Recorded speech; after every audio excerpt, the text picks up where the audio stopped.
Hello student, welcome back to my channel Samrat academy. Student, मेरा नाम है आकाश। मेरे प्यारे विद्यार्थी, एग्जाम बहुत ही ज्यादा नजदीक है, इसीलिए मैं आप लोगों के लिए क्लास 10th मैथ के आल फार्मूला लेके आ गया हूं। ठीक है, पूरे चैप्टर का फार्मूला है। एक बार आप इसको रिवाइज कर लो, अच्छे तरीके से समझ लो, क्योंकि मैथ में अगर नंबर लाना है तो फार्मूले आपको याद होने चाहिए। फार्मूला नहीं याद होगा तो एक भी क्वेश्चन नहीं कर पाओगे। इसीलिए रिविजन के लिए मैंने पूरे चैप्टर के अच्छे तरीके से स्टेप बाय स्टेप आप लोगों को फार्मूले लिखे हैं, ताकि आप इसको अच्छे तरीके से नोट कर लो। एक बार रिवाइज करके ही एग्जाम में आप पहुंचना। ठीक है, तो चलो पहला देखते हैं। पहला चैप्टर यहाँ पे जैसा कि देख पा रहे हो, लेकिन वीडियो को लाइक कर देना, बहुत समय लगा लिखने में। वीडियो को लाइक कर देना, चैनल पर ना तो चैनल को सब्सक्राइब कर देना। पहला चैप्टर है वास्तविक संख्याएं। वास्तविक संख्या में जो पहला पॉइंट आप लोगों को याद करना है वो यूक्लिड विभाजन प्रमेय है। यूक्लिड विभाजन प्रमेय कहता है कि दो धनात्मक पूर्णांक ए और बी दिए रहने पर ऐसी अद्वितीय पूर्ण संख्याएं क्यू और आर विद्यमान है कि ए बराबर बी क्यू प्लस आर, और जो आर होगा वो जीरो होगा या तो जीरो से बड़ा परंतु बी से छोटा होगा। यह कथन यूक्लिड विभाजन प्रमेय से डायरेक्ट क्वेश्चन इस पे आते हैं, और ये आपको स्ट्रक्चर लिखना पड़ता है। ठीक है, क्वेश्चन में। तो ये आप लोगों का यूक्लिड विभाजन प्रमेय आप लोगों को याद होना चाहिए। ठीक है, यूक्लिड विभाजन प्रमेय बहुत इंपॉर्टेंट टॉपिक है, आप इसको याद कर लेना। आगे अगर हम बढ़े तो अगला ये देखो, इस पे क्वेश्चन आते हैं बहुत सारे कि किन्हीं दो धनात्मक पूर्णांक ए और बी के लिए कह रहा है कि कोई भी दो धनात्मक पूर्णांक ए और बी है, अगर उन दोनों का एचसीएफ और गुणे उन दोनों का एलसीएम बराबर होता है उन दोनों के गुणनफल के बराबर। मतलब कोई दो संख्या है, उन दो संख्याओं का एचसीएफ निकाल लो और उन्हीं दोनों संख्याओं का एलसीएम निकाल लो, और जब उनका गुणा करोगे तो वो उन दोनों संख्याओं के गुणनफल के बराबर आएगा। ठीक है, तो ये बहुत अच्छा टर्म है और इस पे प्रश्न आते हैं। ठीक है, एग्जाम में, तो ये आप लोगों को याद होना चाहिए। आगे अगर हम बात कर लेते हैं अगला टॉपिक, तो परिमेय संख्या है। ठीक है, परिमेय संख्या क्या होती है? ऐसी संख्या जिन्हें पी बटे क्यू के रूप में लिखा जा सकता हो उन्हें परिमेय संख्या कहा जाता है, जहां पी और क्यू सअभाज्य हैं। जिसे भी हम पी बटे क्यू के रूप में लिखते हैं, मतलब अंश बटे के हर के रूप में लिखते हैं, ठीक है, उसे हम परिमेय संख्या कह सकते हैं। ठीक है, लेकिन क्यू जो है जीरो के बराबर नहीं होना चाहिए। ठीक है, यहाँ पे एक पॉइंट यह है कि क्यू जो है वो जीरो नहीं होना चाहिए आप लोगों का। ठीक है, और पी और क्यू क्या होते हैं? सभाज्य। सभाज्य मतलब पी और क्यू किसी और से नहीं कटेंगे। ठीक है, उनका ये सिर्फ एक आएगा, उसे बोलते हैं परिमेय संख्या। और आगे अगर हम बात कर लेते हैं तो परिमेय संख्याओं का जो दशमलव प्रसार है, या तो शांत दशमलव प्रसार होता है या फिर अशांत अनावर्ती दशमलव प्रसार होता है। यहां से प्रश्न आपके एग्जाम में बनते हैं, बहुविकल्पीय में ऑब्जेक्टिव क्वेश्चन बनते हैं। देखिए, कोई भी परिमेय संख्या है ना, उसका दशमलव प्रसार या तो शांत होगा या तो अशांत होगा। ठीक है, तो देखो, शांत का मतलब ये चीज होता है कि जैसे अगर हमने यहाँ पे हमने 2 में 5 का भाग दे दिया तो ये भाग जाएगी 0.4 बार में। ठीक है, और इसका शेषफल 0 आ गया, ये तो आपका शांत कहलाएगा। ठीक है, लेकिन अशांत क्या होता है? अशांत आवर्ती दो प्रकार का होता है, एक आपका आवर्ती होता है, एक आपका अनावर्ती। अशांत मतलब वो कटता नहीं है। ठीक है, जैसे आवर्ती में क्या होगा, 3.4444 ऐसे बढ़ता ही जाएगा। ठीक है, अनावर्ती में क्या होता है कि 1.235 ये आप रिपीटेशन नहीं होगा, तो या तो शांत होगा या तो अशांत। ठीक है, अब आगे देखते हैं कि शांत और अशांत को कैसे और समझेंगे, जिसपे प्रश्न आपको बनते हैं। ठीक है, अब देखो यहाँ पे कह रहा है कि परिमेय संख्या पी बटे क्यू का दशमलव प्रसार शांत दशमलव प्रसार कहलाता है यदि क्यू के अभाज्य गुणनखंड 2 पे पावर n गुणे 5 पे पावर m के रूप का हो। कह रहा है कि कोई भी परिमेय संख्या है, अगर उसका दशमलव प्रसार शांत होगा, कब? जब हम क्यू जो है नीचे दिख रहा है आपको हर, इस क्यू का हम अभाज्य गुणनखंड करेंगे, और अभाज्य गुणनखंड या तो 2 पे पावर n का रूप का होगा या तो 5 पे पावर m का रूप का होगा। ठीक है, या तो 2 पे पावर n अकेले आ जाए, या तो 5 पे पावर m अकेले आ जाए, या दोनों साथ में आ जाए, तो आपका शांत कहलाएगा। ठीक है, और लिखिए, यहाँ पे लिखा है कि परिमेय संख्या पी बटे क्यू का दशमलव प्रसार अशांत आवर्ती दशमलव प्रसार कहलाता है यदि क्यू के अभाज्य गुणनखंड 2 पे पावर n गुणे 5 पे पावर m के रूप का नहीं हो। अगर इस रूप का नहीं होगा तब तो कहलाएगा आप लोगों का अशांत आवर्ती दशमलव प्रसार, और इस रूप का होगा तो देखिए यहाँ पे क्या कहलाएगा, शांत दशमलव प्रसार कहलाएगा। तो यहाँ से प्रश्न बनते हैं, ढेरों प्रश्न बनते हैं आपके एग्जाम में, तो ये दोनों टर्म आप लोगों को याद होना चाहिए। ठीक है, चलिए पहला चैप्टर कंप्लीट हो गया आप लोगों का। आगे बढ़ते हैं। देखो दूसरा चैप्टर क्या है, बहुपद। देखो बहुपद क्या है यहाँ पे, बहुपद आपका जैसे पीएक्स के टर्म में लिखा होता है, जैसे बहुपद है। देखिए, सबसे पहले मेन पॉइंट आएगा बहुपद की घात। बहुपद की घात क्या कहलाती है? जैसे बहुपद पीएक्स में यक्स की अधिकतम घात बहुपद की घात कहलाती है।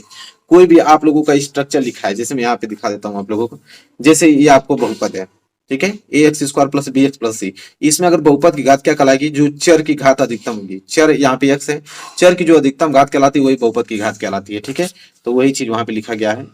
कि बहुपद px में यक्स की जो अधिकतम घात होगी बहुपद की घात कहलाती है। जैसे रैखिक बहुपद कब कहलाता है, जब यक्स की अगर उच्चतम घात एक होगी, कोई भी आपका बहुपद है और उसमें चर यक्स की सबसे अधिकतम घात एक होगी तो उसको आप रैखिक बहुपद कहोगे, और यक्स की अधिकतम घात अगर दो होगी तो उसको आप द्विघात बहुपद कहोगे, और यक्स की उच्चतम घात अगर तीन होगी तो त्रिघात बहुपद कहोगे। ठीक है, इस प्रकार ये टर्म चलते हैं। ठीक है, अगला देखो, अगला क्या है यहाँ पे कि किसी बहुपद के शून्य को एवं गुणांकों में संबंध। ठीक है, देखो यहाँ पे आपको दे देगा कि जैसे बहुपद दे देगा a x square plus b x plus c, इसी रूप का बहुपद होता है। ठीक है, और इसका शून्य दे देगा कि अल्फा प्लस बीटा है। कोई भी आपको एक बहुपद दे देगा और उसका आपको शून्य दे देगा अल्फा बीटा, मतलब कोई ना कोई दो शून्य देगा ही देगा। पूछ लेता है शून्यकों का योग, तो शून्यकों का योग कैसे निकलता है, alpha plus beta minus b by a. ठीक है, यहाँ पे यहां से b ले लेते हैं जो भी उसमें दिया होगा माइनस बी, और बटे में यहां से हम ले लेते हैं a। b मतलब यक्स का गुणांक और a मतलब यक्स स्क्वायर का गुणांक ले लेते हैं, वो आपका शून्यकों का योगफल निकल जाता है। ठीक है, इसी तरह शून्यकों का गुणनफल अगर अल्फा इंटू बीटा निकलना होगा तो c लेते हैं, c मतलब अचर पद ले लेते हैं, और बटे में a मतलब यक्स स्क्वायर का गुणांक ले लेते हैं, शून्यकों का गुणनफल निकल जाता है। जितने बच्चे पढ़े होंगे उनको समझ में आ रहा होगा कि क्या हो रहा है यहाँ पे। ठीक है, बस मैं रिवाइज करा रहा हूँ आप लोगों को ताकि आप अच्छे अंक ला पाओ। ठीक है, मैथ में अगला देखो, अगला पॉइंट जो है वो है कि यदि बहुपद के शून्य का अल्फा प्लस बीटा हो, तो अल्फा और बीटा दिए हो तो बहुपद कैसे ज्ञात करोगे। कोई भी बहुपद का शून्य का आपको दे देगा, जैसे अल्फा और बीटा दे दिया, अब उससे बनाना पड़ेगा आपको बहुपद। तो फार्मूला होता है x square minus alpha plus beta into x अब प्लस अल्फा इंटू बीटा। पहले आप एक्स स्क्वायर लिख लो माइनस जो भी दो यहाँ पे आपको शून्य दिया होगा उन दोनों का गुणनफल करके एक्स का गुणा कर दो, और प्लस फिर उन दोनों का गुणनफल कर दो, आपका बहुपद निकल जाएगा। ठीक है, चलो एक पोर्शन और बच जाता है विभाजन एल्गोरिथम। विभाजन एल्गोरिथम का मतलब वही भाज्य बराबर भाज्य गुणे भागफल प्लस शेषफल। कह रहा है कि यदि पी एक्स है और वह जी एक्स, कोई दो बहुपद है जहां जी एक्स जो है जीरो के बराबर नहीं हो, तो हम बहुपद जो क्यू एक्स निकालेंगे और आर एक्स ऐसे प्राप्त कर सकते हैं। कैसे, तो पी एक्स बराबर क्या होगा, g x plus q x plus r, वही भाज्य बराबर भाज्य गुणे भागफल प्लस शेषफल, वही तो दिया है। ठीक है, तो ये बहुपद के हो गए। चलिए अब तीसरा चैप्टर यहाँ पे हम देख रहे हैं आप लोगों को। तीसरा चैप्टर यहाँ पे देखिए, दो चर वाले रैखिक समीकरण। ठीक है, दो चर वाले रैखिक समीकरण में पहला पॉइंट यह है कि वह समीकरण जिसमें a x plus b y plus c बराबर जीरो के रूप में व्यक्त किया जा सकता हो उसे दो चर वाले रैखिक समीकरण कहा जाता है।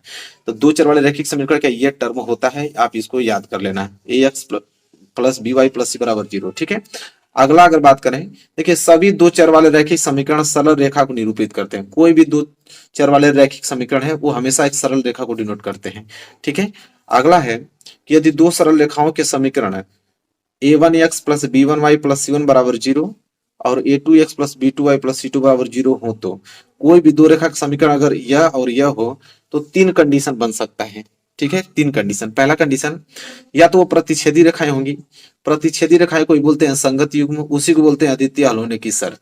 कोई भी दो रेखा का समीकरण इस तरह दिया है तो या तो वो एक दूसरे को इंटरसेक्ट करेंगी, और जब एक दूसरे को इंटरसेक्ट करेंगी तो उनको प्रतिच्छेदित रेखा या संगत युग्म या अद्वितीय हल होने का शर्त बोलते हैं। और उस समय स्ट्रक्चर वन बाटा ए टू बराबर नहीं होगा बी वन बाटा बी टू के। ठीक है, हमने गलत लिखा है, यहाँ पे सही है, ए वन बटा ए टू बराबर नहीं होता बी वन बटा बी टू के, तब समझ लीजिए कि वो प्रतिच्छेदी रेखाएं होंगी या संगत युग्म होगी या अद्वितीय हल होने की शर्त होता है। ठीक है, ठीक है, दूसरा कंडीशन क्या हो सकता है कि या तो संपाती रेखाएं होंगी या तो संगत युग्म या अपरिमित रूप से अनेक हल होंगे।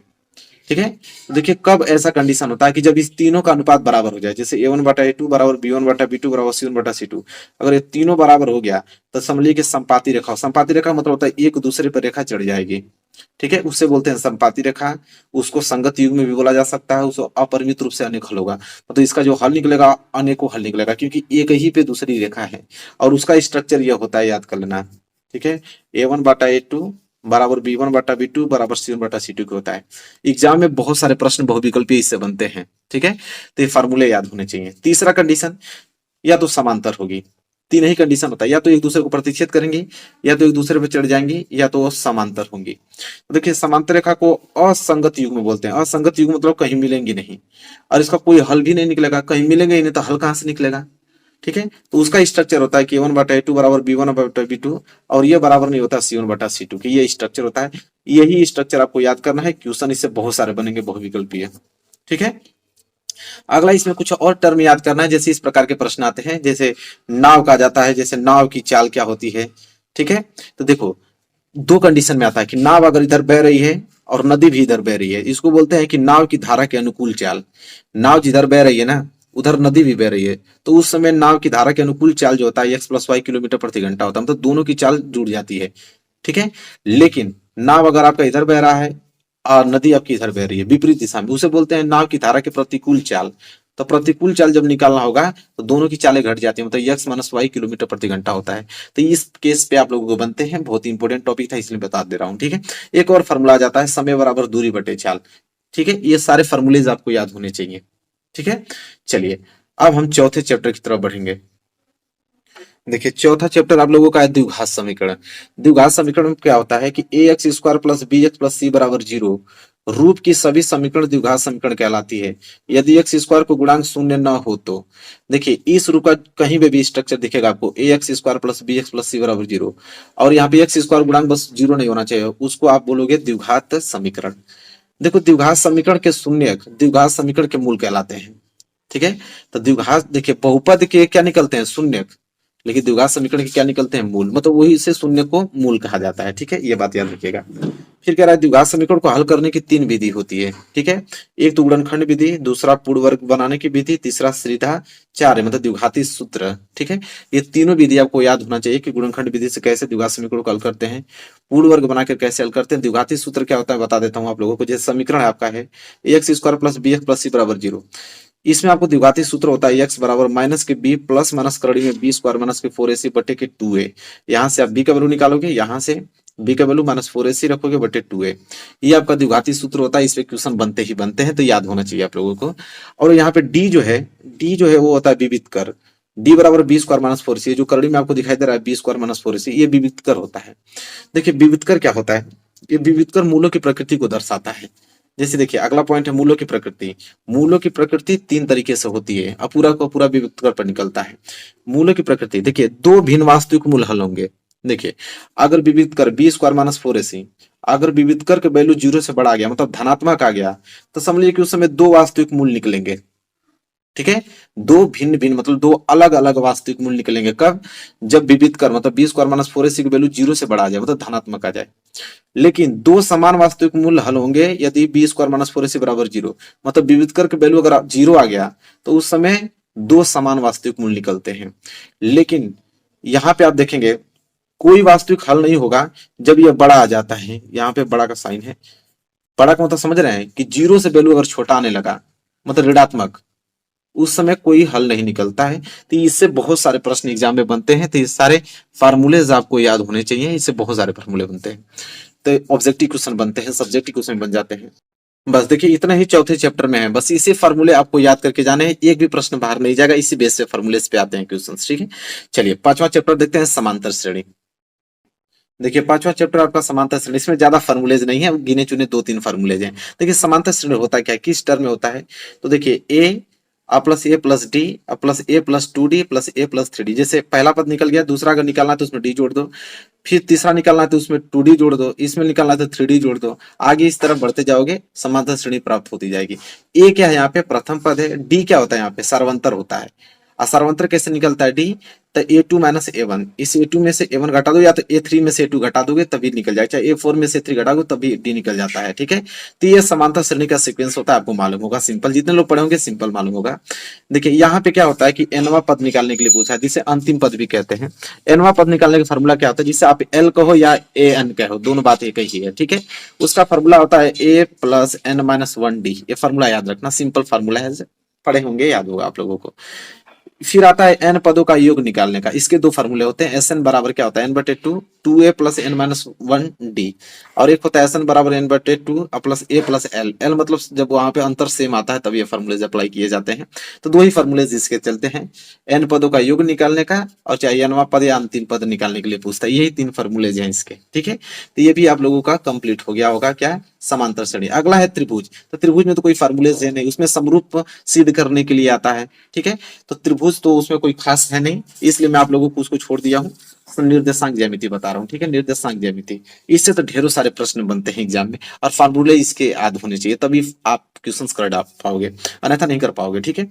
निर्देशांक ज्यामिति में पहला होता है दूरी सूत्र। जैसे दूरी सूत्र का मतलब ये चीज होता है, कोई बिंदु P है जिसका निर्देशांक x, y1 दिया है, एक बिंदु Q दे देगा, उसका निर्देशांक x2, y2 है। अब PQ के बीच की दूरी पूछेगा, आप अंडर रूट निकाल लो, x2 माइनस x1 का होल स्क्वायर कर दो, प्लस यहाँ से y2 माइनस y1 का होल स्क्वायर करके अंडर रूट निकाल दो, यहाँ PQ की दूरी निकल जाएगी। सिंपल फार्मूलेज होते हैं। दूसरा फार्मूला होता है खंड सूत्र। खंड सूत्र मतलब क्या होता है, यहाँ पे विभाजन सूत्र। खंड सूत्र कहिए या तो विभाजन सूत्र कहिए। विभाजन सूत्र का मतलब ये चीज होता है कि कोई बिंदु P है जिसका निर्देशांक x, y है, यहाँ पे बिंदु Q है जिसका निर्देशांक x2, y है, बीच में कोई बिंदु आ जा रहा है, कहीं पे भी आ जाएगा, यहाँ पे आ जाएगा, यहाँ पे आ जाएगा, यहाँ पे कहीं पे भी आ गया, और ये बिंदु जो R आया है वो इसको दो अनुपात में विभाजित कर रहा है। देखिए M1 संबंध M2 में विभाजित कर रहा है, ठीक है। तो उस समय इस जो R आपको जो बिंदु यहाँ पे दिख रहा है उसका निर्देशांक पूछता है। तो कैसे निकालते हैं, देखो बिंदु R के निर्देशांक निकलेगा M1 into x2 plus M2 into x1 अब बटे में M1 प्लस M2, और इधर आपका निकलेगा M1 plus Y2 plus M2 plus Y1 बटे M1 प्लस M2। इसका मतलब क्या होता है, ये जो पोर्शन आपको दिख रहा है ये x का वैल्यू निकलता है, x बराबर देखो M1 का गुणा x2 में कर दो, M2 को गुणा x1 में कर दो, अब बटे में M1 प्लस M2 कर दो। Y1 निकालना होगा, y का वैल्यू निकालना होगा, ये वाला y वाला, सीधे y में गुणा करो, M1 गुणे Y2 M2 गुणे Y1 अब बटे में M1 प्लस M2, तुरंत बिंदु आर का निर्देशांक निकल जाएगा। ठीक है, चलो अगला अगर बात करें तो मध्य बिंदु सूत्र आता है। ठीक है, मध्य बिंदु सूत्र क्या होता है कि सेम इसी फॉर्मूले से आता है। मध्य बिंदु का मतलब ये होता है कि जो बिंदु ये बीच में कहीं पे भी आ सकता है, अगर वो बिंदु एकदम बीच में सटीक बीच में आ जाए तो कैसे निकले, देखो मध्य बिंदु सूत्र। जैसे P का निर्देशांक दिया है x, y1, Q का निर्देशांक भी दिया है x2, y2, ये जो बिंदु इस बार आया है बिल्कुल बीच में आया है, बीच में मतलब मध्य में आया है, तो उस समय कैसे निकलेगा, इस फॉर्मूले से भी निकल जाएगा, लेकिन बिल्कुल बीच में आया है उसके लिए एक अलग फॉर्मूला बनाया गया है कि मध्य बिंदु आर के निर्देशांक कैसे निकलेगा कि x1 प्लस x2 बटे 2 और y1 प्लस y बटे 2, इससे आपका x का वैल्यू निकल जाएगा, इससे आपका y निकल जाएगा, और यहाँ पे x का y निर्देशांक निकल जाएगा, सिंपल। चलो अगला जो है वो है त्रिभुज का क्षेत्रफल। तो त्रिभुज का क्षेत्रफल तो बहुत फार्मूले होते हैं, अब तक आपने पढ़ा होगा कि 1/2 लंब गुणे आधार, हीरोन का फार्मूला वाला, लेकिन निर्देशांक ज्यामिति में निर्देशांक अगर दिया रहेगा तब कैसे आप त्रिभुज का क्षेत्रफल निकालोगे।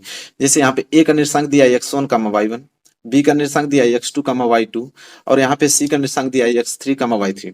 अब यहाँ पे तीनों का निर्देशांक दे दिया है, पूछ रहा है कि त्रिभुज का क्षेत्रफल। तो त्रिभुज का क्षेत्रफल कितना सिंपल होता है, 1/2 x1 और कोष्टक में y2 माइनस y3 और x2 y3 माइनस y1 और plus x3 y1 minus y2।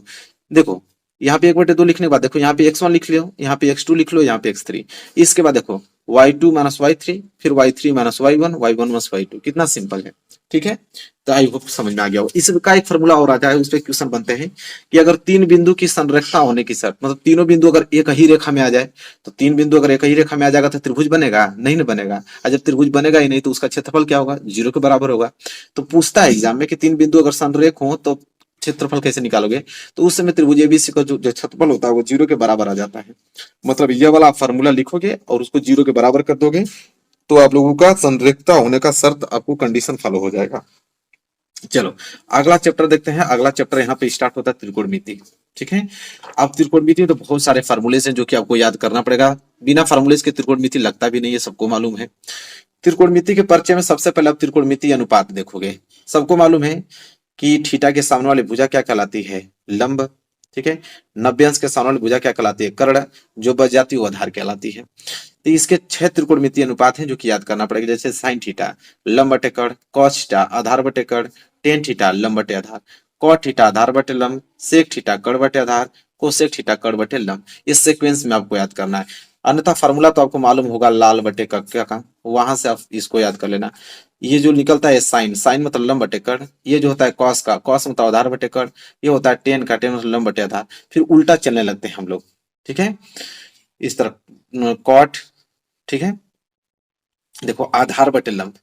ठीक है, अब देखो आधार बटे लंब किसका आ गया, कॉट का। अब यहाँ से कर्ण बटे आधार सेक का गया, फिर कर्ण बटे लंब किसका, कोसेक का गया। तो पहले हम लोग सीधा ऐसे चलते हैं और फिर हम लोग उल्टा चलने लगते हैं, फार्मूले बन जाते हैं।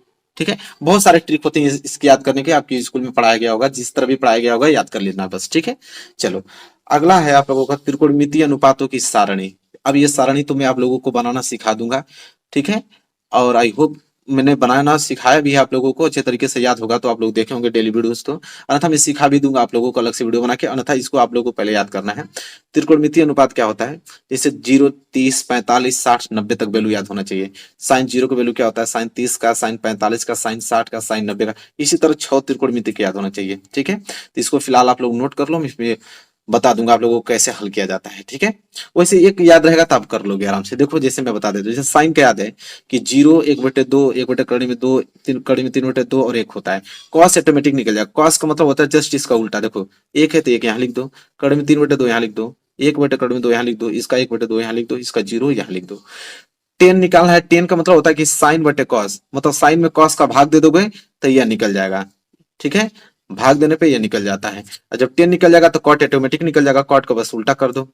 देखो कॉट को उल्टा कर दो। सेक, सेक कॉस को उल्टा होता है। कॉस देखो, कॉस 1 है, 1 का उल्टा करोगे 1, इसका उल्टा करोगे तो ये निकल जाएगा, इसका उल्टा करोगे तो ये निकल जाएगा, इसका उल्टा करोगे तो ये निकल जाएगा, इसका उल्टा करोगे तो। अब कोसेक किसका होता है, साइन का उल्टा, साइन का उल्टा कर दो। देखो 0 को उल्टा करोगे इनफाइनाइट, इसका उल्टा करोगे 2, इसका उल्टा करोगे कड़ी में 2, इसका उल्टा करोगे 2/कड़ी में 3, इसका उल्टा करोगे 1। तो बहुत सिंपल होता है, मैं इसको निकालना बता दूंगा, फिलहाल आप इसको नोट करके याद कर लो। ठीक है, चलो अगला बात करते हैं। अगले जो फार्मूले हैं इसके त्रिकोणमिति के, वो ये हैं जो कि सबसे ज्यादा इंपॉर्टेंट है, तीनों फार्मूले। Sine square plus cos square बराबर 1 होता है, 1 प्लस टेन स्क्वायर बराबर सेक स्क्वायर होता है, और 1 प्लस कॉट स्क्वायर बराबर कोसेक स्क्वायर होता है। ये तीनों फार्मूले बहुत इंपॉर्टेंट है, आपको रटे होने चाहिए। ठीक है, इसके बाद अगर हम बात करते हैं तो ये दो फार्मूले कि टेन ए बराबर साइन ए बटे कॉस। अभी हमने फार्मूले में बात किया था ना कि साइन में जब कॉस का भाग देंगे तो टेन ही निकलता है, तो टेन ए बराबर क्या होता है, साइन ए बटे कॉस ए। इसी तरह अगर कॉट ए निकालना होगा तो इसका फार्मूला होता है कॉस ए बटे साइन ए होता है। ठीक है, और यहाँ पे जो टर्म दी है वो टर्म आप लोगों को याद करना पड़ेगा। वो टर्म है कि साइन ए जो होता है वो 1/कोसेक होता है, मतलब साइन ए कोसेक के उल्टा होता है। ठीक है, इसी तरह साइन ए कोसेक का उल्टा होता है, इसी तरह कोसेक के साइन ए का उल्टा। जस्ट ये दोनों एक फार्मूला याद रहेगा तो दूसरा बना लोगे। देखो साइन ए 1/कोसेक और कोसेक 1/साइन ए। इसी तरह देखो cos A sec A, cos A 1/सेक के उल्टा होता है, आई देखो सेक ए 1/कॉस। ये याद रहेगा तो ये बना लोगे। टेन ए 1/कॉट, कॉट ए 1/10। तो देखो कितना सिंपल है, एक या तीन याद रहेगा तो तीनों ऑटोमेटिक निकल जाएगा। ठीक है, याद कर लेना, बहुत इंपॉर्टेंट। इसके बाद जो आता है इस पे क्वेश्चन आते हैं, पूरा कोणों की त्रिकोणमितीय अनुपात। तो यही 6 होता है कि sine 90 minus theta, cos 90 minus theta, tan 90 minus theta, cot 90 minus theta, sec 90 minus theta, cosec 90 minus theta. कितना सिंपल है, sine 90 minus theta cos theta, cos 90 minus theta sine theta, ये दोनों आपस में चेंज हो जाते हैं। यहाँ पे tan 90 minus theta cot theta, cot 90 minus theta tan theta, ये दोनों आपस में चेंज हो जाते हैं। इसी तरह sec 90 minus theta cosec theta, cosec 90 minus theta sec theta, ये आपस में चेंज हो जाते हैं। तो एक फार्मूला याद है तो दो अगला तो खुद आप लोग बना लोगे। ठीक है, तो सिंपल है। ठीक है, आई होप क्लियर हो गया होगा। इसके बाद आता है हाइट एंड डिस्टेंस, ऊंचाई और दूरी। उसमें कोई फार्मूला है नहीं, उन्नयन कोण अवनमन कोण है, बाकी इसी फार्मूले की मदद से वो सारे चैप्टर हल होते हैं। ठीक है, इसलिए उसमें कोई फार्मूला नहीं था इसलिए हमने लिखा नहीं है। अब आता है वृत्त। ठीक है, वृत्त में दो ही कंडीशन चलता है, दो ही फार्मूले, मतलब वहां पे थ्योरम काम करती है। जैसे पहला मैं आपको बता देता हूं, जैसे वृत्त के किसी बिंदु पर स्पर्श रेखा बिंदु से जाने वाली त्रिज्या पर लंब होती है। देखो जैसे कोई वृत्त है, ठीक है, वृत्त के किसी एक बिंदु पर स्पर्श रेखा बिंदु से जाने वाली त्रिज्या पर लंब होती है। एक आपका वृत्त है, वृत्त पे यहाँ पे हमने एक बिंदु ले लिया और उस पे हमने एक स्पर्श रेखा खींचा, और उस बिंदु से अगर त्रिज्या पे मैं लंब, अगर त्रिज्या से मिलाऊंगा तो त्रिज्या हमेशा उस बिंदु पे लंब होगी, यही कहना चाह रहा है। जैसे ओ एम जो होगा वह लंब होगा पी क्यू रेखा पे। ठीक है, तो यही थ्योरम कहती है, इसको बस याद कर लेना। ठीक है, चलो दूसरा ये होता है कि वाई बिंदु से वृत्त पर खींची गई स्पर्श रेखाओं की लंबाइयां बराबर होती हैं। जैसे कोई वृत्त है, वृत्त के किसी बाहर बिंदु से अगर आपने इस वृत्त पर स्पर्श रेखा खींच दिया तो यहाँ की लंबाई इस लंबाई के बराबर होगी, मतलब पी ए की लंबाई जो होगी पीबी की लंबाई के बराबर होगी। यही दो यहाँ पे चलता है फॉर्मूले। ठीक है, इसके बाद जो अगला है इसमें अच्छे अच्छे क्वेश्चन आते हैं, वृत्तों से संबंधित क्षेत्रफल। ठीक है, बहुत इंपॉर्टेंट है। इसके पहले रचना था, तो रचना में भी कोई फार्मूला नहीं है, रचने के दो एक्सरसाइज चलते हैं, बढ़िया से पढ़ के चले जाइएगा, उसमें कोई फार्मूले काम नहीं करते हैं, उसमें रूल काम करता है क्वेश्चन के अनुसार। ठीक है, अगला यह है वृत्तों से संबंधित क्षेत्रफल। ये चैप्टर बहुत ज्यादा इंपॉर्टेंट है, इससे प्रश्न आते हैं बहुत। जैसे वृत्तों से संबंधित क्षेत्रफल में वृत्त का क्षेत्रफल आना चाहिए। वृत्त का क्षेत्रफल क्या होता है, पाई आर स्क्वायर होता है। वृत्त की परिधि क्या होती है, 2 पाई आर होती है। ये जो आर है वृत्त की त्रिज्या कहलाती है। तो ये दोनों फार्मूले तो याद होने चाहिए आप लोगों को।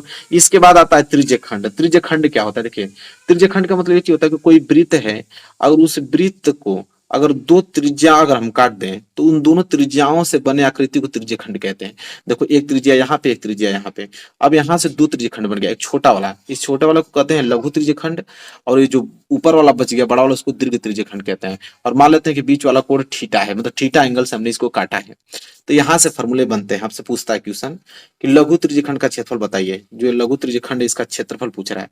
तो सिंपल हम लोग देखो पूरा कोण कितना अंश का होता है एक वृत्त का 360, तो हम लिखेंगे 360 में से कितना कोण कटा है, थीटा कोण, अब बटे क्षेत्रफल की बात कर रहा था, वृत्त का क्षेत्रफल क्या होता है, पाई आर स्क्वायर, सिंपल।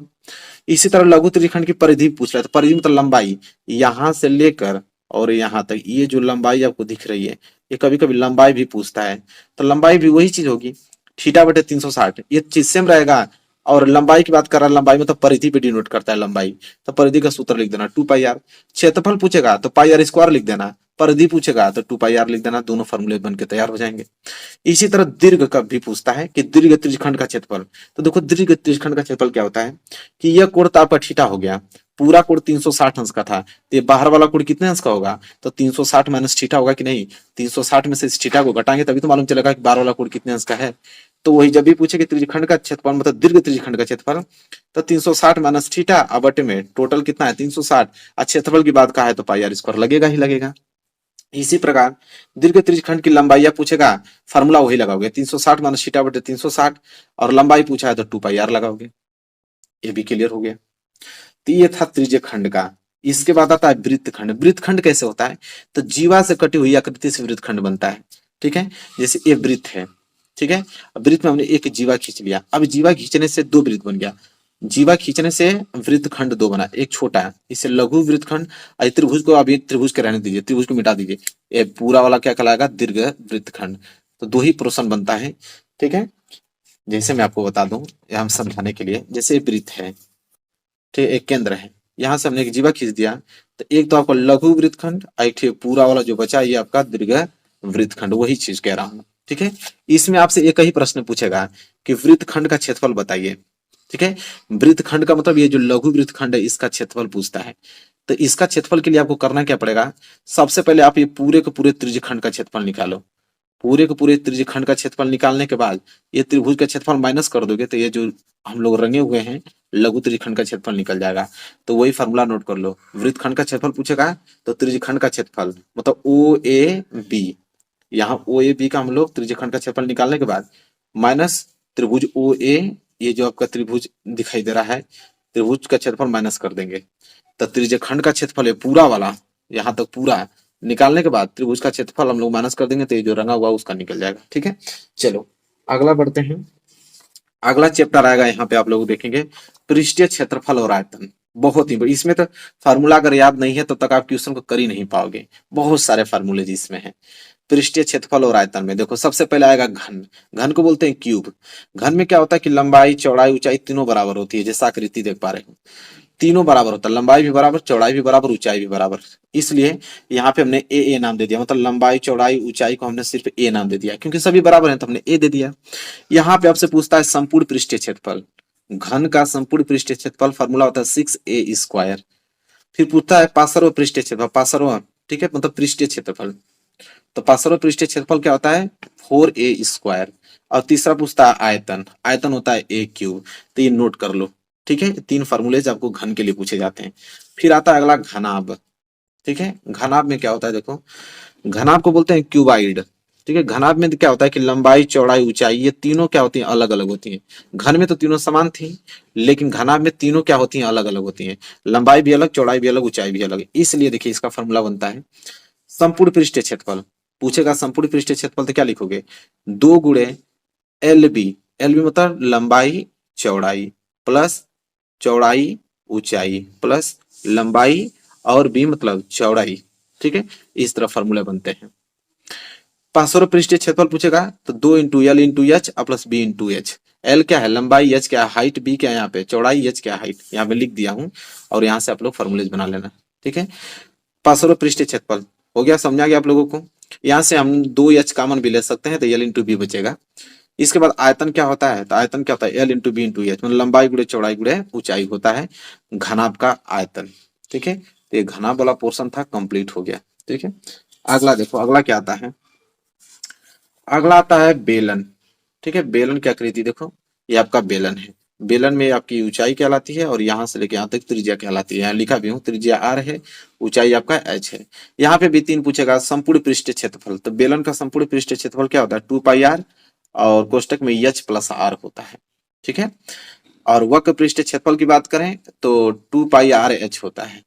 वक्र पृष्ठीय क्षेत्रफल 2 पाई आर एच होता है। ठीक है, आयतन की बात कर रहे हैं तो आयतन होता है पाई आर स्क्वायर एच बेलन का। तो तीनों फार्मूले याद होंगे। फार्मूले नहीं याद आएगा तो आप क्वेश्चन नहीं कर पाओगे, गारंटी है मेरी। ठीक है, क्योंकि फार्मूले बेसिक क्वेश्चन आते हैं इसमें, तो फार्मूले याद होने चाहिए। इसके बाद शंकु देखो, आता है अगला नेक्स्ट शंकु। शंकु आप चित्र देख पा रहे हो कि ये शंकु है, ये इसकी आपकी त्रिज्या कहलाती है, इसकी हाइट कहलाती है। दो हाइट होती है, एक तिर्यक ऊंचाई होती है, एक लंबवत ऊंचाई होती है, और ये इसकी त्रिज्या हो गई। लिखा भी हूं कि एल यहाँ पे तिर्यक ऊंचाई है और आर यहाँ पे त्रिज्या है और एच यहाँ पे ऊंचाई है। ठीक है, तो देखो यहाँ पे पहला फार्मूला, तो तिर्यक ऊंचाई का फार्मूला क्या होता है? तिर्यक ऊंचाई में देखो समकोण त्रिभुज बन रहा है ना, समकोण त्रिभुज में पाइथागोरस नियम लगा देंगे कि एल बराबर, मतलब कर्ण का स्क्वायर बराबर लंब का स्क्वायर प्लस आधार का स्क्वायर, वही चीज लिखा है। एल बराबर करड़ी में h square plus r square. तिर्यक ऊंचाई जब भी पूछे तो आप यह फार्मूला यूज कीजिएगा। इसके बाद पूछता है वक्र पृष्ठीय क्षेत्रफल। वक्र पृष्ठीय क्षेत्रफल इसका होता है पाई आर एल। ठीक है, आपको रखना पड़ेगा इन सारे फार्मूलेज को। संपूर्ण पृष्ठीय क्षेत्रफल क्या होता है? पाई आर कोष्टक में एल प्लस आर होता है। ठीक है, आयतन की बात कर लें तो आयतन होता है 1/3 पाई आर स्क्वायर एच। तो ये फार्मूलेज आपको याद होने चाहिए। पहली बात तिर्यक ऊंचाई, वक्र पृष्ठीय क्षेत्रफल, संपूर्ण पृष्ठीय क्षेत्रफल और आयतन, ये बहुत ज्यादा इंपॉर्टेंट है। शंकु से क्वेश्चंस बनते ही बनते हैं, तो आप लोगों को याद होना चाहिए। ठीक है, अगला क्या आता है उसको देखते हैं। अगला क्या आता है? गोला। ठीक है, तो गोला आप सिंपल देख रहे हो, गोला में बस त्रिज्या होती है। ठीक है, और गोला में या तो आपको वक्र पृष्ठीय क्षेत्रफल पूछे या तो संपूर्ण पृष्ठीय क्षेत्रफल पूछे, दोनों में आपका एक ही फार्मूला लगता है, पाई 4 पाई आर स्क्वायर। ये फार्मूला आप याद होना चाहिए, चाहे आपको वक्र पृष्ठ पूछे या तो संपूर्ण, क्योंकि इसमें एक ही चीज होता है। ठीक है, इसमें आप 4 पाई आर स्क्वायर ही लगाओगे फार्मूले से। और आयतन की बात करें तो 4/3 पाई आर क्यूब होता है। ठीक है, तो ये दोनों फार्मूले याद होना चाहिए। गोला का पृष्ठीय क्षेत्रफल और आयतन, दो ही चीज निकलता है इसका। ठीक है, चलो अगला आता है अर्धगोला। ठीक है, अर्धगोला देखो, अर्धगोला क्या है यहाँ पे? अर्धगोला में वक्र पृष्ठीय क्षेत्रफल, गोला अगर याद है तो अर्धगोला ऑटोमेटिक लगा दोगे। देखो वक्र पृष्ठीय क्षेत्रफल, वक्र पृष्ठीय क्षेत्रफल गोला के क्या था? 4 पाई आर स्क्वायर। इसका आधा कर दोगे तो क्या आ जाएगा? 2 पाई आर स्क्वायर। तो देखो 2 पाई आर स्क्वायर। इसी तरह अगर यहाँ पे इसका संपूर्ण पृष्ठीय क्षेत्रफल आता है, उसका तो वक्र पृष्ठ आता था, इसका संपूर्ण, संपूर्ण पृष्ठीय क्षेत्रफल क्या होता है? ये तो वक्र पृष्ठ आपका जुड़ेगा ही जुड़ेगा, और नीचे का ये जो कटोरी वाला वृत्ताकार भाग है ये भी जुड़ेगा। तो इसलिए संपूर्ण पृष्ठ क्या हो जाता है? 3 पाई आर स्क्वायर, क्योंकि 2 पाई आर स्क्वायर होता ही है, एक वृत्त का क्षेत्रफल और जुड़ जाता है पाई आर स्क्वायर, तो मिल जाता हो जाता है 3 पाई आर स्क्वायर हो जाता है। ठीक है, और आयतन की बात करें तो आयतन से वही होगा, जैसे 4/3 पाई आर स्क्वायर इसका है, इसका आधा करोगे तो क्या आ जाएगा? 2/3 पाई आर क्यूब आ जाएगा। ठीक है, तो ये आयतन होता है अर्धगोले का और ये आयतन होता है गोले का। ठीक है, आई होप आपको क्लियर हो गया होगा। ठीक है, चलिए अगला देखो, यहाँ पे है शंकु का छिन्नक। शंकु का छिन्नक में क्या होता है? देखो शंकु का छिन्नक मतलब कोई एक शंकु है, शंकु को बीच में से कहीं काट दिया गया है। कोई भी शंकु की आकृति है, बीच में से कहीं काट दोगे वो शंकु का छिन्नक बन जाता है। इसमें आपका देखिए दो त्रिज्या, एक त्रिज्या R2 होती है, एक नीचे की त्रिज्या R1 होती है। इसमें ऊंचाई H1 और H होती है और एक ऊंचाई L होती है। L मतलब तिर्यक ऊंचाई और ये लंबवत ऊंचाई, और दो इसकी अलग अलग त्रिज्याएं होती हैं। और इसमें देखिए R1 जो है वो R2 से बड़ी है, मतलब ये बड़ी वाली त्रिज्या है और ये ऊपर छोटी वाली त्रिज्या है, याद रखिएगा। तो चलिए इसके फार्मूले कैसे बनते हैं? इसके फार्मूले सबसे डिफिकल्ट होते हैं, कोई रास्ता नहीं है, याद तो करना ही पड़ेगा, रखना पड़ेगा आपको। जैसे वक्र पृष्ठीय क्षेत्रफल क्या होता है? पाई कोष्टक में R1 plus R2 into L, यह होता है वक्र पृष्ठीय क्षेत्रफल।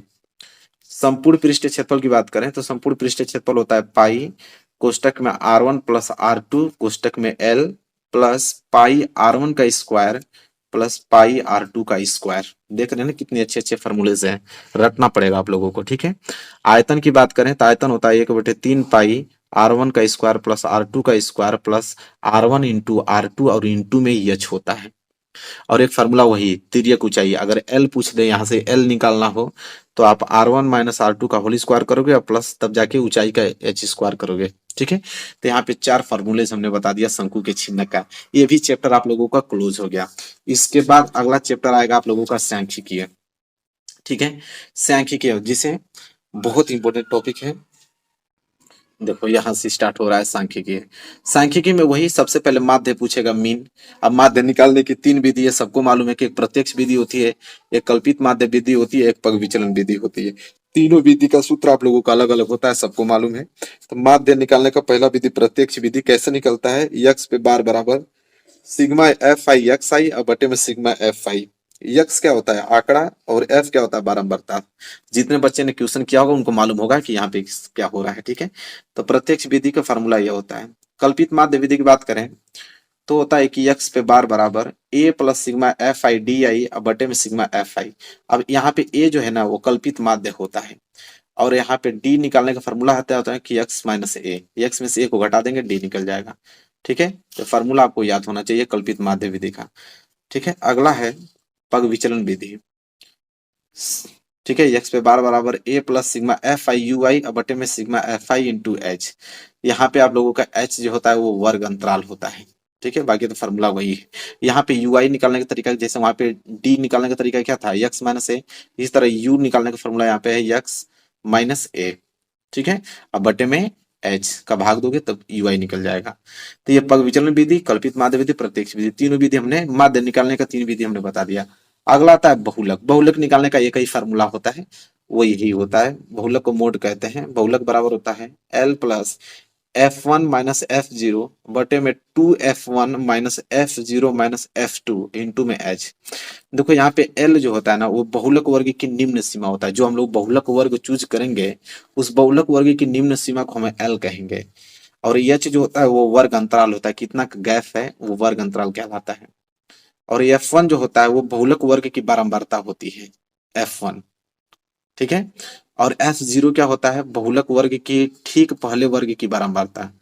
और एफ टू क्या होता है? बहुलक वर्ग से ठीक बाद वर्ग की बारंबारता, ठीक है। तो क्लियर हो गया आप लोगों को ना? तो ये सब बहुलक का फार्मूला आप लोगों का एक ही फार्मूला चलता है और उसका आप लोगों को आ गया, ठीक है। बहुलक के बाद एक पूछता है माध्यक। माध्यक को बोलते हैं मीडियन। माध्यिका कभी कभी बोल देता है, कभी कभी किताब में माध्यक भी लिखा रहता है, ठीक है। तो माध्यक निकालने के दो तीन फार्मूलेज होते हैं। जैसे पहला अवर्गीकृत आंकड़ों का माध्यक। कोई आपको वर्गीकृत आंकड़ा दे देगा, अवर्गीकृत मतलब 2, 5, 7, 3, 2, 8 इस तरह कोई आंकड़ा दे देगा अवर्गीकृत। तो उसमें हम लोग माध्यक कैसे निकालेंगे? यदि n विषम हो मतलब उसको काउंट करेंगे, अगर उसकी संख्या विषम आ जाएगी तो माध्यक कैसे निकालते हैं? n प्लस वन बटे टूवां पद, ठीक है। n मतलब जो जितनी संख्या रहेगी उसको गिन लेंगे, उसको एक जोड़कर बटे में 2 करके उतना पद निकाल लेंगे। लेकिन पहले उसको आरोही या अवरोही क्रम में सजा लेते हैं, ठीक है, असेंडिंग या डिसेंडिंग ऑर्डर में, ठीक है। इसी तरह यदि n सम हो तो माध्यक कैसे निकालेंगे? n बटे टूवां पद प्लस n बटे 2 प्लस वनवां पद बटे में 2। यदि अगर सम होगा तो ये वाला फॉर्मूला लगा देंगे, विषम होगा तो ये वाला, ठीक है। किसके लिए? अवर्गीकृत आंकड़ा के लिए। लेकिन अगर वही वर्गीकृत आंकड़ा आ गया तो उसके लिए माध्यक निकालने का यह फॉर्मूला, इस पे ही प्रश्न आता है वर्गीकृत आंकड़ों के माध्यक निकालने का। माध्यक निकालने का फॉर्मूला होता है एल प्लस एन बटे 2 माइनस सी एफ बटे में एफ इंटू में एच होता है, ठीक है। यहाँ पे एल जो होता है वो माध्यक वर्ग की निम्न सीमा होती है, और एन जो होता है वो प्रेक्षणों की संख्या, ठीक है, उसको सिग्मा एफ भी कहते हैं, ठीक है। और सी एफ जो होता है वो होता है माध्यक वर्ग से ठीक पहले वर्ग की संचयी बारंबारता। जो माध्यक वर्ग हम लोग चूज करेंगे उसके ठीक पहले वर्ग की संचयी बारंबारता सी एफ कहलाती है। जितने बच्चे क्वेश्चन किए होंगे उनको मालूम चल रहा होगा कि हो क्या रहा है यहाँ पे, ठीक है। एफ जो है वो होता है माध्यक वर्ग की बारंबारता, ठीक है। और एच जो होता है वर्ग अंतराल होता है, ठीक है। तो ये होता है आप लोगों को वर्गीकृत आंकड़ों का माध्यक निकालने का फॉर्मूला, इसको नोट कर लो। एक जो लास्ट फॉर्मूला, इस पे बहुविकल्पीय प्रश्न बहुत आते हैं कि माध्य, देखिए एक फॉर्मूला और आता है कि माध्य बहुलक और माध्यक में संबंध पूछता है, ठीक है। और इस पे क्वेश्चन आते हैं बहुविकल्पीय, ऑब्जेक्टिव क्वेश्चन दे देता है, सब्जेक्टिव क्वेश्चन भी 2 नंबर के लिए दे देता है। फॉर्मूला ये होता है कि 3 माध्य गुणे बहुलक प्लस 2 गुणे माध्य, ठीक है। यहाँ से आपको बहुलक पूछ देगा, या तो आपको माध्य पूछ देगा, या तो माध्यक पूछ देगा, ठीक है। लेकिन फॉर्मूला आपको याद होनी चाहिए, इंपॉर्टेंट फॉर्मूला है, ठीक है। इसके बाद आता है आप लोगों का प्रयोक्ता। तो प्रयोक्ता में कोई खास फॉर्मूला होता नहीं है, ठीक है, इसलिए मैंने उसको लिखा नहीं है। तो जैसा कि आपने देखा यहाँ पे कि सभी चैप्टरों का हमने अच्छे तरीके से फॉर्मूला आप लोगों को बता दिया, ठीक है। प्रायिकता में आपको क्या करना है, प्रायिकता देखिए 0 से लेके 1 तक होती है, ना 0 छोटी होती है ना 1 से बड़ी होती है, 0 से लेके 1 के बीच तक प्रायिकता होती है, ठीक है, सबको मालूम है यहाँ तक। और उसपे क्वेश्चंस इस बार तो नहीं आएंगे, ठीक है, प्रायिकता हट गया है आप लोगों के सिलेबस से, लेकिन कुछ क्वेश्चन खास नहीं है उसमें, ठीक है, सिंपल सिंपल क्वेश्चन आते हैं और उसके इंपॉर्टेंट क्वेश्चन मैं आप लोगों को करा दूंगा। तो देखिए वीडियो में हमने सब कुछ आप लोगों को हर एक चैप्टर के फार्मूले से बता दिया, इसको आप लोग याद कर लेना, एग्जाम से पहले 2-3 बार तो इसको देख के ही जाना, क्योंकि इसके बिना आप मैथ नहीं लगा पाओगे, फार्मूला याद रहेगा तभी आप कर पाओगे, ठीक है। तो वीडियो को शेयर कर देना, चैनल पर नए तो चैनल को सब्सक्राइब करके बेल आइकन को प्रेस कर लेना। मिलेंगे नेक्स्ट वीडियो में आपसे, तब तक के लिए धन्यवाद।